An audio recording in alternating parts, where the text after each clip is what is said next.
Good morning. সকাল সকাল উঠেছি। আজকে আমার একটু তাড়াতাড়ি ঘুমিয়ে গেছে, কারণ কালকে আরও ভ্যাকসিনেশন দেওয়ার পর খুব কান্নাকাটি করছিল। রাত্রিবেলা খুব একটা ঘুমায়নি, তো ওই জন্য আমরাও খুব একটা সেরকম ঘুমাতে পারিনি। আমি ঘুমিয়েছি, আর ওর ন্যানিকে রেখেছিলাম, তো সে দেখাশোনা করেছে, অসুবিধা হয়নি। অঙ্কিতা বারবার উঠে পড়েছে, ওর ঘুমটা ঠিক মতো হয়নি। বাট যাই হোক, আমি সকালবেলা 7টার সময় উঠে গেছি। উঠে আমি একটু ওই ভিডিওর লাস্টে, কালকে পুরো এডিট করতে পারিনি, রাত্রিবেলা প্রচণ্ড ঘুম পাচ্ছিল, তো একটু এডিট করে লাস্ট দিকটা তো আপলোড করে দিয়েছি। আর এখন বাজে 9:30, সকাল 9:30 বাজে। আর তার মধ্যে কাণ্ড হয়েছে সেটা হচ্ছে যে লোডশেডিং হয়ে গেছে। এবার এই লোডশেডিংয়ের ব্যাপারটা লাস্ট 4 দিন ধরে চলছে।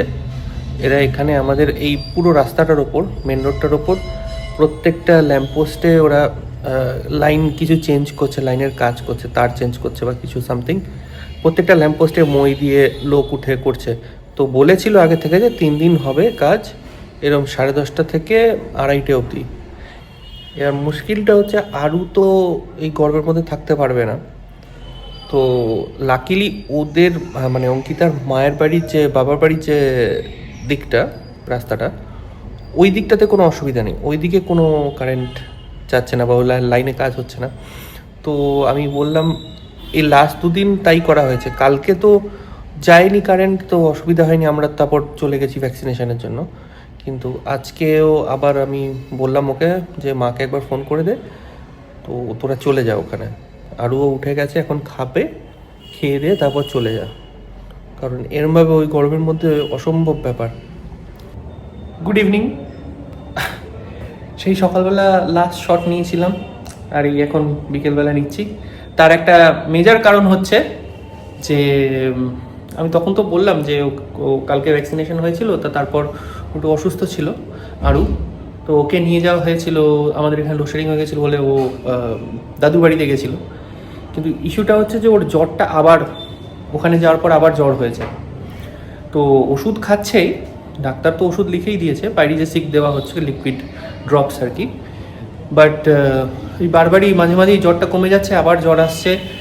ভ্যাকসিনেশনের জ্বর এরকম থাকে 1-2 দিন, বাট ওই জন্য খুব ঘ্যান করছিল। আর আমরা ওই নিয়ে একটু টেন্স ছিলাম, বিকজ ওর কোনো দিন এরকম হয়নি। আগের বার ভ্যাকসিনে জ্বর এসেছিলো, তখন আমি এখানে ছিলাম না, বাট ওর এসেছিলো, ওরা বললো যে সেরকম বিশাল কিছু হয়নি, এবার একটু বেশি জ্বরটা হচ্ছে। তো সেই জন্য আর ওইসব শুটিং মনে নেই মাথায়, ব্লগ ঠগের কথা। তো এখন বিকেলবেলা ঘুম থেকে উঠেছে, জ্বর কমে গেছে, বেশ খেলাধুলা করছে, ওর দিদা এসছে, দিদার সঙ্গে খেলাধুলা করছে। আর আমি ইন দ্য মিন টাইম একটু বাইরে থেকে চিকেন কিনে নিয়ে এসেছি।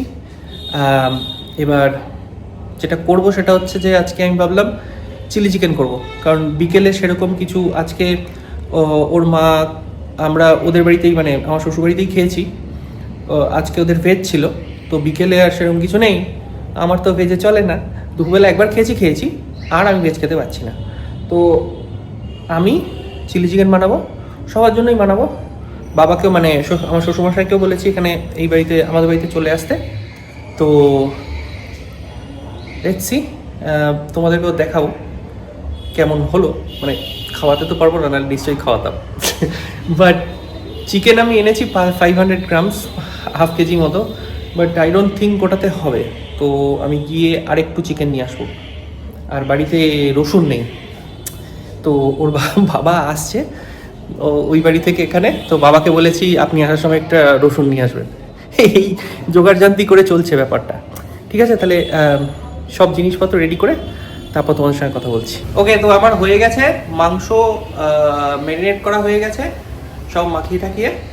আর পেঁয়াজ, ক্যাপসিকাম, কাঁচা লঙ্কা সেগুলো কাটা হয়ে গেছে।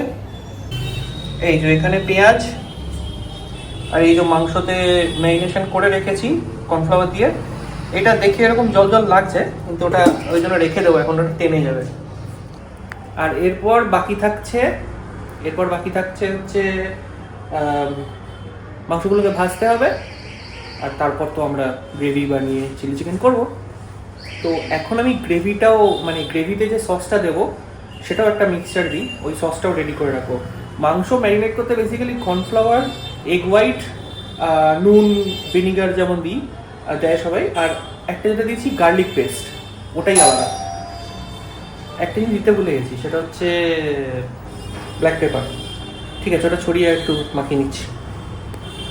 ওকে, তাহলে ওই সসটা আমি তৈরি করে রাখি, পরে গ্রেভি বানানোর সময় রাখি। আমার সব কিছু রেডি, এখন মাংস ভাজতে শুরু করেছি। আর রসুন ছিল না বললাম না, আমার শ্বশুরমশাইকে জানতে পারছিলাম, শ্বশুরমশাই রসুন এনে দিয়েছে, তো সেই রসুন ছাড়িয়ে আমি কেটেও ফেলেছি। এই যে এখানে রসুন কাটা আছে, আর এইটাতে সব পেঁয়াজ আর ক্যাপসিকাম আছে। এটার নিচে আমি যে বলছিলাম ওই সস বানাচ্ছিলাম, এই যে এইটা হচ্ছে সসটা। এর মধ্যে বেসিক্যালি আছে হচ্ছে soya sauce, tomato sauce, green chilli sauce, ব্যাস, আর কিছু না। আচ্ছা, এইটা হচ্ছে কর্নফ্লাওয়ার দিয়ে যেটা ম্যারিনেট করেছিলাম চিকেন, এখন ওটাকে ভাজা হচ্ছে এখানে। এটা ভাজা হয়ে গেলে তুলে তুলে এখানে রাখবো। তারপর নেক্সট স্টেপ গ্রেভি।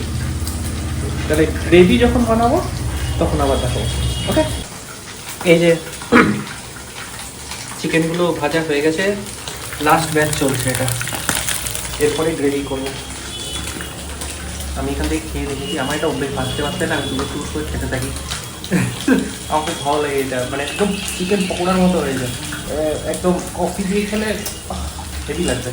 যাই হোক, ওটা ভাজা এখন হয়ে গেছে, এবার লাস্ট ব্যাচটা হলেই গ্রেভিটা করবো আমি। এই যে গ্রেভি দিয়ে দিয়েছি, এখন যে এত জল লাগছে না, এই জলটা থাকবে না, কারণ এর ওপরে আমি কর্নফ্লাওয়ার দেবো, পুরো জলটা টেনে যাবে। এখনও চিকেন ডালিনি এর মধ্যে, গ্রেভিটা হালকা একটু ফুটলে তারপর চিকেনটা দিয়ে দেবো। এই যে চিলি চিকেন রেডি হয়ে গেছে, নামিয়ে দিয়েছি, ঢেকে রেখেছি। এখন দেখতে তো ভালোই হয়েছে, আমি গ্রেভিটা একটু টেস্ট করেছি, আমার খারাপ লাগছে না। এখন দেখি জনগণের কী মত। তো চিলি চিকেন এখন রেডি হয়ে গেছে, আর রুমালি রুটি আনিয়ে নিয়েছি। সো এবার হবে ডিনার। তো এক্ষুনি খাবো না, একটু পরে, চিকেনটা বড্ড গরম আছে। আর আমার এখন খিদে, রান্না করলে না খিদেটা মরে যায়, আমি দেখেছি এটা। যখনই রান্না করি তখনই খিদেটা না, যেটা আগে থাকে রান্না করে রাখি, সেটা অতটা থাকে না। সো একটু একটু পরে খাবো, পরে যদি আগে খাই খেয়ে নেবে। কেমন লাগলো চিকেন, চিলি চিকেন? ভালো হয়েছিল খেতে। একটু তো চিকেনগুলো একটু বেশি ভাজা হয়ে গেছিল। হ্যাঁ, ভাজাটা একটু বেশি করা হয়ে গেছে, আসলে তেলটা না একটু গরম হয়ে গেছিলো, মানে পুড়ে গেছিলো একটু প্রথমের দিকে, আমি না বুঝতে পারিনি। তো ওই ইনিশিয়ালি চিকেনগুলো একটু পুড়ে গেছে, তারপরে যখন দিয়েছি ঠিকঠাক হয়েছে, তারপরে আবার লাস্টের চিকেনটা আবার ওরকম পুড়ে গেছে, কারণ অনেকক্ষণ ধরে ভাজছিলাম, ওটা বুঝতে পারিনি। ঠিক আছে, নেক্সট টাইম মনে রাখবো। না কিন্তু খেতে খুব ভালো হয়েছিল, গ্রেভিটা খেতে খুব ভালো হয়েছিল, পুরো রেস্টুরেন্টের মতো হয়েছিল। ওই তো ভালো করিস চিলি চিকেন এমনিতেও, শুধু আজকে একটুখানি জাস্ট বেশি ভেজে ফেলেছিলি, শুধু একটুখানি শক্ত শক্ত হয়ে গেছিল, বাট তোর খেতে খুব ভালো হয়েছিল, নরম হয়ে গেছিল, ফুটিয়েছিলাম আমি একটু, খেতে খুব ভালো হয়েছিল। যাক, সাকসেস। আমার শ্বশুর শাশুড়ি বলেছে ভালো হয়েছে খেতে, তো চিলি চিকেনটা মোটামুটি সাকসেসফুল। আর নেক্সট টাইম পনির বানাবো, চিলি পনির। চিলি সোয়াও ভালো লাগে, আমার তো ভালো লাগে। আমার সোয়াবিন ভালো লাগে না, পনির অবধি ঠিক আছে, অত ভেজ খেতে পারি না, ওটা এক্সট্রিম ভেজ হয়ে গেল।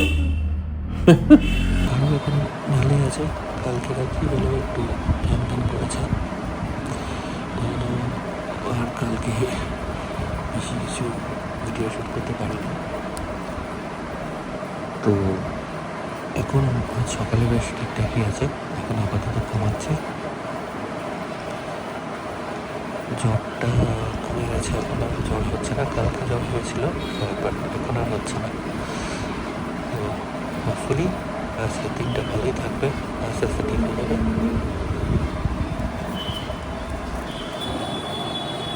দেখা যাচ্ছে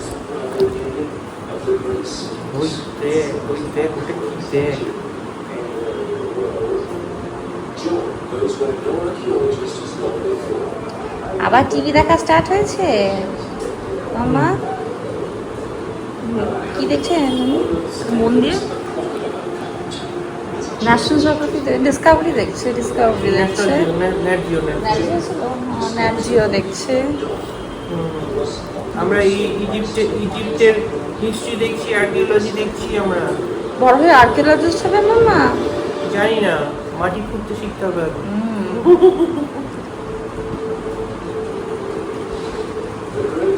ওই দেখ, মন্দির। গেছিস কত বড়? হ্যাঁ, ইয়া বুতু বুবু। This colossal statue has the animal's body and a human face. It's as enigmatic Montu, as it is O Montu. all over Egypt. Archaeologists are attempting to কি? আজ মুডটা ভালো আছে। হ্যাঁ, মুখটা আজকে ভালো আছে, জ্বর নেই। হ্যাঁ, Egyptologist Dr. Chris হ্যাঁ, ব্যথার জন্য না, জ্বরের জন্য। কালকে করছিল। হ্যাঁ।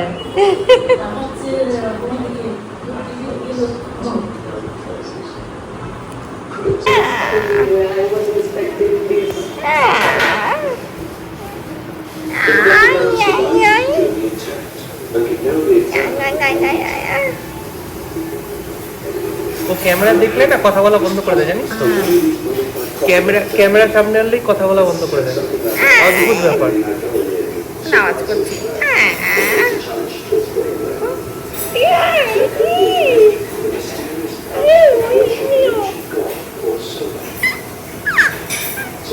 আমার তো শরীরটা ভালো না। আমাকে জিজ্ঞেস করে ভালো আছো? একদম আমার শাশুড়ির মতো করে তাকাস, হা করে তাকি। খালটা হা করে আছে দেখো। কি রে?